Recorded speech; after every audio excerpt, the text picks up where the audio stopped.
अस्सलाम वालेकुम। आज आपको बताऊंगा सिलाई मशीन अगर आपकी टॉप देती है हो तो क्या करना चाहिए। सबसे पहले इसकी सुई चेक करो, सुई की नोक नहीं पूरी। उस तो बाद शटल चेक करो, शटल ਦੇ ਵਿੱਚ ਪਲੇ ਤੇ ਨਹੀਂ ਗਈ, ਠੀਕ ਹੈ ਨਾ।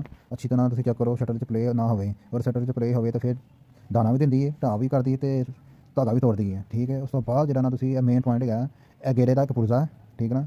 ਉਹਦੀ ਪਿੰਨ ਲੱਗੀ ਹੋਵੇ ਤੇ ਜਿਹੜਾ ਨਾ ਅੱਧਾ ਮਸਲਾ ਹੱਲ ਹੋ ਜਾਂਦਾ ਹੈ। ਅਗਰ ਪਿੰਨ ਨਾ ਲੱਗੀ ਹੋਵੇ ਤਾਂ ਇਹਦਾ ਸ਼ਟਲ ਦਾ ਟਾਈਮ ਫਿਰ ਸਕਦਾ ਹੈ। ਉਸ ਤੋਂ ਬਾਅਦ ਵੱਡੀ ਛੋਟੀ ਲੱਟ ਦਾ ਟਾਈਮ ਫਿਰ ਸਕਦਾ, ਠੀਕ ਹੈ।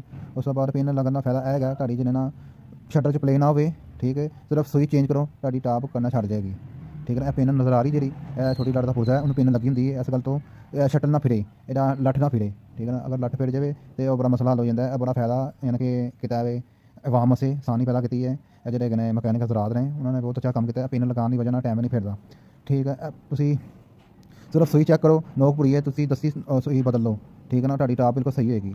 ਜਾਂ ਫਿਰ ਸ਼ਟਲ 'ਚ ਜ਼ਿਆਦਾ ਪਲੇ ਹੋਵੇ